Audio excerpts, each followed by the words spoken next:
is in November, I talked to Bill Scott, and I asked him, I said, what impact is I live in Paradise Ranch, which is right against the nuclear plant, proposed nuclear plant. And I said, you know, can I do this? Should I do this? What impact am I going to have? And he told me you have already bought the property from McCann, or not bought it, but we've negotiated with Mr. McCann to buy that property. And, you know, that's it. He left me with the impression that I was going to be able to live at my house the rest of my life in retirement. Well, come March, they start talking about the heavy haul road coming through the middle of our Paradise Ranch, 2,500 acres, that will totally destroy everything we've got there, and everything we work for, we live for. Which means I may have a year, I may have 2 years, or whatever, before y'all come through and just, there's 20 of us out there. So my concern is that, you know, you're talking about how you want to be good with the community, and you want to try to be honest with everybody, but I guarantee, to me, Bill Scott had to know about that heavy haul road coming through our property at the time in November. He told me I was okay. If you're not being forthright with me, are you being forthright with everybody? I don't know. What I can tell you is this. I talked to Bill Scott about this. And in fact, in November, we had optioned the land. We had no idea at that point where the heavy haul road was going to go. Now, Bill Scott is a lot of things, but he's not an investment advisor. And what I can say to you is I empathize with your situation. We're going to have situations where things aren't going to work out for everybody. And the best we can do is be open with each other and try to deal with it the best way we can. From our perspective, I need to have a pathway into that plant to bring construction materials and materials during operations. It needs to come from the barge canal, so I got to put a road somewhere. We look at all the places that we can do it. One place that we think is the optimum right now is this path that takes you by Paradise Ranch. Obviously, we understand that the people who live in that area are going to have concerns and they're not going to like it. To make this project go forward, we're going to have to understand how we can work with folks in Paradise Ranch and other folks who are going to have a more direct impact than some of the other people in the community. And there's ways to do that. Now, I prefer to take the issue about Bill Scott and the conversations out of it. You know, we'll talk about that offline, if you will. I don't think he lied to you, and I can tell you that it's not our intention to mislead anybody. But we do have to deal with some difficult facts from time to time. And one of those is when we put a piece of property or an asset like this, some people are going to have a more greater impact to their property and their livelihood than others. The best I can tell you is that we'll do everything we can within reason to work with you to mitigate that impact so that you don't have the type of dire outcome that you're talking about. That's the best I can tell you. And I'm here to talk to you about it, and I'm happy to talk to you personally after the meeting or any time in the future. Yes, sir. My name is Peter Morales. I'm the Region District. Concerning the diverse community, what is Exelon's track record with respect to diversity and employment from entry-level positions, as well as all the way up to that, upper management and the board director?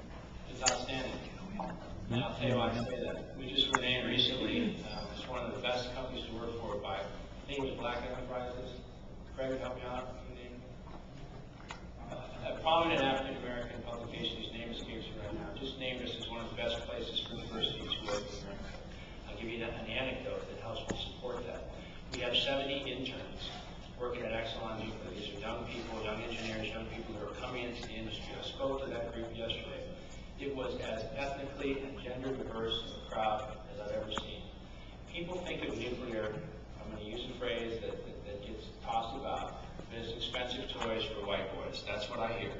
And that is not, if it were the case, it is not the case today.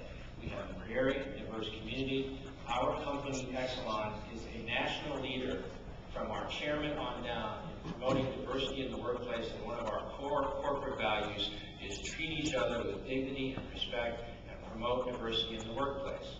We recognize as an electric utility that we operate in communities with diverse populations, and because of the nature of the service we provide, it is important for us, to put it bluntly, to look and act and talk like the communities that we live in. And to do that, you have to be a reflection of your community and your workforce in many, many ways.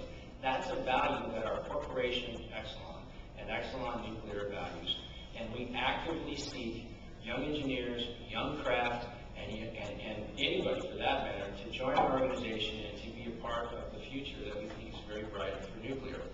And I'll stand by that, and we have many, many data points, which I'll be happy to put in the right place. If you go on our website at exeloncorp.com, you'll see that award that I'm referring to. I can't remember the name of the magazine. I invite you to do that.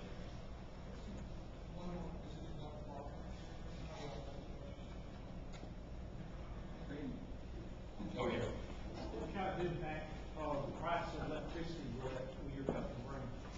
The question is, what will our company do to impact the price of electricity? There's a lot of factors that go into electricity prices, most of which is the cost of the fuel to generate the electricity. So gas prices in Texas tend to set the price of electricity because the plant on the margin that's producing the next megawatt tends to be gas fuel. That makes electricity prices in ERCOT or in Texas subject to the same type of volatility that natural gas as a commodity is exposed to. Our production costs in nuclear are the lowest of all generating forms of electricity.